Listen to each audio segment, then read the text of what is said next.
Pozdravljena tudi v letu 2021 in seveda, kaj ne rečemo, naj bo zdravo. Najprej dober dan in prav lep pozdrav tako vam kot vsem gledalcem.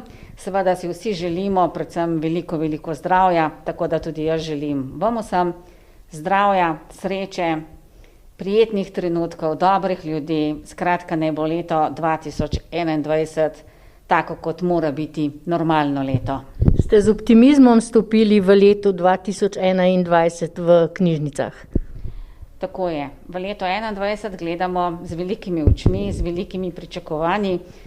Glede na vse razmere upamo, da bo bolje, če pa ne. Smo pa veseli tega, da smo bili v letu 2020 več ali manj odprti.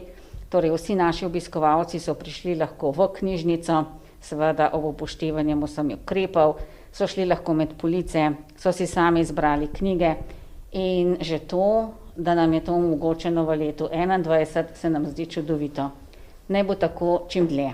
In kakšni dogodki se bodo zvrstili v letu 2021, ki jih planirate? No, zdaj smo se s korono nekako sprijaznili, navadili. Želimo sicer, da bi čim prej lahko imeli take navadne dogodke, to se pravi v živo, da bi se srečevali s predavatelji, z izvajalci.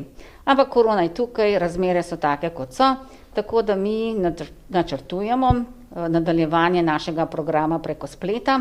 Seveda bomo pa ta program še nadgradili. V letu 2020 smo tako imeli Lego robotiko, angleščino za otroke in pa predavanje za mamice. Vse to bomo tudi ohranili. Dodali bomo pa dve novi stvari, to se pravi eno prireditev za odrasle in eno prireditev za otroke na teden. In sicer ta prireditev za otroke se bo imenovala Pravljične minutke, medtem ko prireditev za odrasle bojo literarni utrinki. Na sporedu bodo literarni utrinki vsak torek, za otroke pa vsak četrtek. Zamislili smo si pa zadevo tako, da smo povabili naše domače avtorje in avtorji sami bodo prebrali kratke odlomke iz svojih del in tako povabili vse, da berejo, pridejo, se izposodijo, predvsem pa da berejo in tako na ta način polepšajo trenutke doma. Hvala in srečno. Hvala tudi vam in seveda vabljeni v knjižnico, v živo, pa spremljajte nas na spletu.